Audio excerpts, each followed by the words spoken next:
المتساهم الآخر اسمه محمد عدي.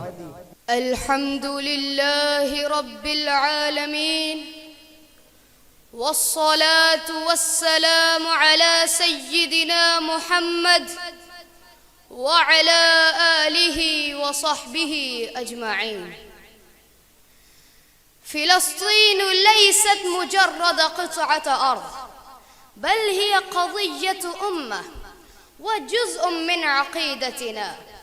إنها الأرض التي بارك الله فيها وحولها، وهي أولى القبلتين وثالث الحرمين.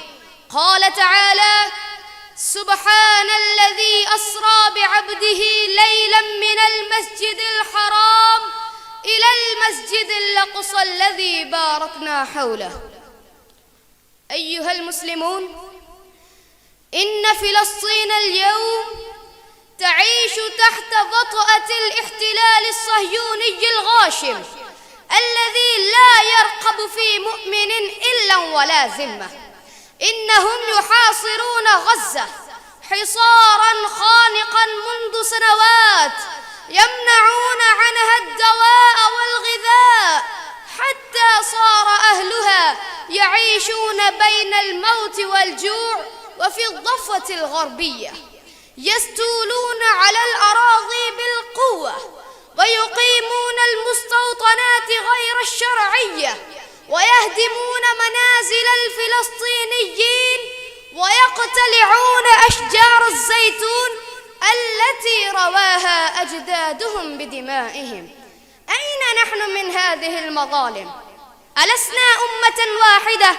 ألسنا نؤمن بقول النبي صلى الله عليه وسلم: المؤمن للمؤمن كالبنيان يشد بعضه بعضا؟ يا أمة الإسلام، لا تنسوا فلسطين، إنها التي تنتظر منكم نصرة صادقة، نصرة بالدعاء، بالدعم المالي، وبكل وسيلة متاحة. لا تتركوها وحيدة، فإن الله سائلكم عنها يوم القيامة.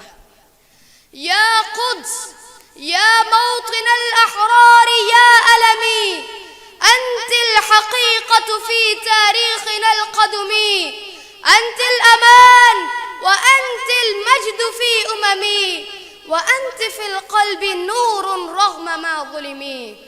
اللهم انصر إخواننا في فلسطين، وكن لهم عونا ونصيرا، وارفع عنهم الظلم والعدوان، وحرر المسجد الأقصى من دنس المحتلين. والسلام.